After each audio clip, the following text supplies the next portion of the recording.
The state of California has, effective, I think it's April 1st, 2024, has mandated an increase in the minimum wage for employees in the fast food business to $20.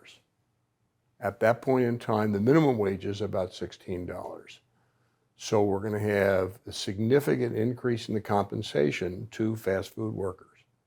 Why does the state want to do that? State wants to improve the lives of the people who work in the fast food industry. And I think there are about 500,000 of those people in the state of California. So clearly well-meaning, well-intended legislation.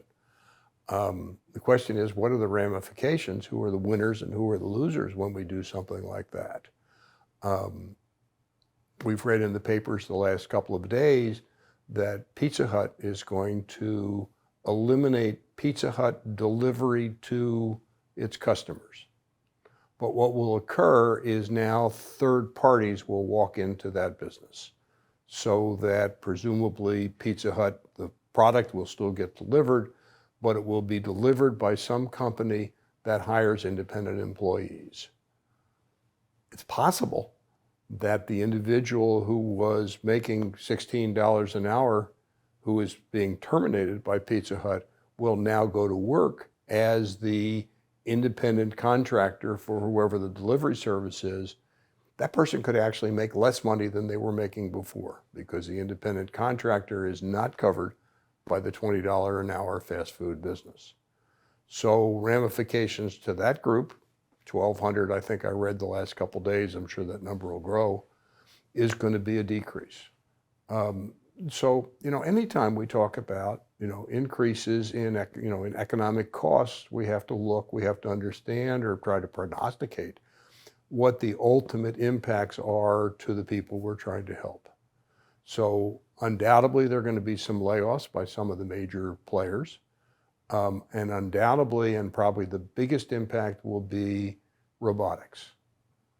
What robotics will take the place of these individuals whose salaries have been mandated to be higher?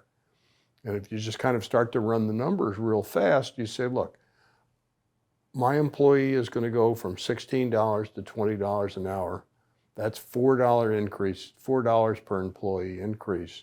If I have 20 employees, it's 20 times $4 an hour, $80 an hour. It's a lot of money. So what the employer can decide to do is, rather than take those funds and pay the individual employee, but begin to bring in robotics, and those robotics will replace those employees. And we've already seen it before this increase in wages in California. When we go into the fast food store today, they want us to order by standing in front of a machine and pushing the buttons on what we want to order. Well, now that's going to move, and there's lots of science and lots of robotics being developed. That technology, a different technology, but the similar idea, is that technology is going to move to the other side of the counter. So that I think it's White Castle now has almost employee-free stores, that they can make that hamburger, they can make those French fries, and they can do it all with robotics.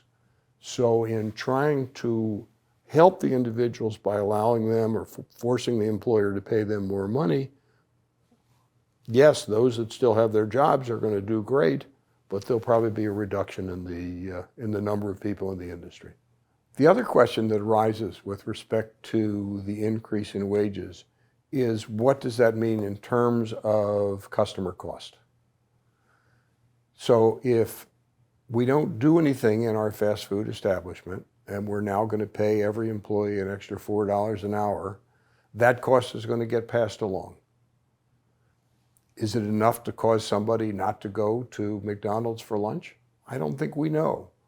But we see, as all costs, basic business, the company has to make a profit to stay in business. Those costs are going to get passed along to the customer. Now, it is certainly possible in fast food, if robotics come into the equation, that costs will remain the same or not go up as much as the cost of the increase in wages to the employee. That has to play out over time. So it's certainly likely, very likely, in the short run that there's going to be a marginal increase in the cost of fast food. Over the long term, robotics may actually bring it down, but now if you think about it, what have we done? We have, in an attempt to raise the wages and the lifestyles of our employees, we now have less of them, maybe the price stays the same. The reason that we did all of this is lost. The question arises, we artificially increase the wage of the fast food employee or the healthcare employee.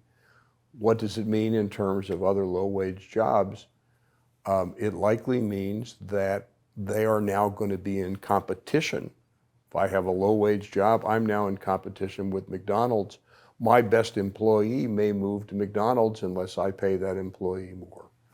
So we can get some inflation in all jobs, which will cause inflation, presumptively the model will show that if we would then have wage push inflation.